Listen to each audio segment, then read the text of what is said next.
And good evening. This is Bob Harrington. This is Bennington Tonight. And I will still introduce our guests, even though they were printed on the screen. Joe Parks and Ty Resch, the librarians at the Bennington Museum, one emeritus maybe, and John Dostal, who is the past president of the Bennington Historical Society. And we are going to be immersed in history tonight about Bennington. Oh yes, the big kahuna, the producer, is right across me, Mike Bethel, who is a producer, along with, I guess, Chester Hickok is in there too somewhere. We want to remind you that this is a call-in show. If anyone wishes to ask a question, make a comment, they can call in at 442-3122.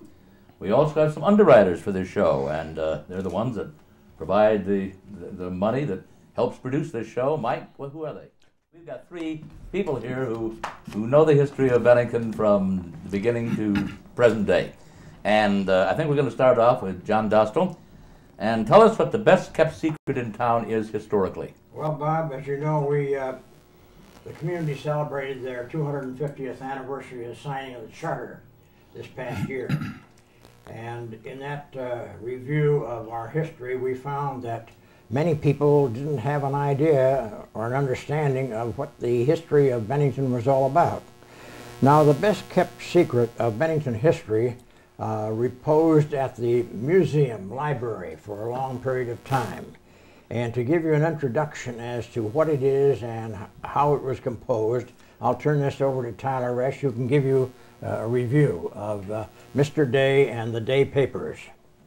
Okay, I guess we ought to start by saying it's not Day as opposed to night. It's Day is a gentleman's name, Henry Clay Day, who was actually he was trained as a physician around the Civil War time, but he was a pharmacist in Bennington, and he was, in addition to being the correspondent for the Troy Daily Times, he was an inveterate clipper of newspapers, and he had a wonderful sense of judgment about the right thing to clip. And he clipped so many things, he filled 26 scrapbooks. And those scrapbooks have all been carefully indexed, and we've got a demonstration of what the index looks like here. It's 184 legal-sized pages. And so this was kind of a conjectural view of what the monument was going to look like before it was finished. The most fantastic picture I ever remember is that platform, right, where all the people went up to dedicate it. The capstone and ceremony. It is sticking out. Right. And there's nothing down there. That's right. And all these people are on this platform. That was I don't know how many hundred feet. 1889.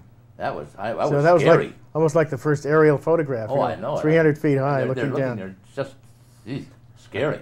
I've seen a picture of Bennington earlier like that. It looks like some sort of a track, like a racetrack up on Elm Street. That was the county racetrack, the county fair track. Oh, yeah. And it was in the north. It was in the southwest corner of Elm Street. That's right. And that's where the racetrack was. Do they have county fairs? Is that the idea? They had county fairs, and we haven't been able to find much about that, have we, Joe or Tyler? I never have. About the county fairs? County fairs? Well, Tyler, you've written books. You've written The Shires of Bennington, and then you've written one on Dorset, which was very interesting to me because that was my hometown. Right. My first great picture's in it. But anyway, you've written some other... I've done about a dozen books. Yeah. On this region. Yeah. Yeah. What we need to do, all of it, we need to put together a book on the history of Bennington. You know, yeah. we're thinking Somebody about mentioned it. that the other. You yeah, mentioned that once. That we're nobody thinking really about ever it. It's such a massive. It's such a massive thing to contemplate. You know, I mean, we have thought about doing. You could divide it up by centuries. The 18th century first would be kind of the most fun, I think, to write, and then there's the 19th, and then there's the 20th. Now we're in another one. Three volumes. Well, it's too bad if Michener died. He could have made one of his novels. He's going to last in Texas, Chesapeake. Why not one on Bennington, right? Or at least the Northeast. Well, I think you three should collaborate and write these books. I think we should. Will you come in on the financial end? Yeah. Well, somebody... Yeah, right, yeah. It just seems, with all that we've got up at the museum, I can't believe nobody's ever written that's the history of true. Bennington. Well, Joe is in the process of doing that because you see this accumulation of stories in the banner. This is all part of his research that will go into probably a 2-volume publication, which is probably 2 years away from We have a caller. Yes, go ahead, please. director just said Died sorry. about 18 days. With that we say. Well, thank you very much. This Thank is you all very very interesting. interesting, and maybe we can do another one sometime. Sure. History Plenty ain't of going ma- away. Plenty of material. Oh, God. Oh, they yeah. got enough information, I'm sure, to keep us going for I can't believe the hour went by so fast. Thank you very much for being with us, and see you again in 2 weeks. Our pleasure.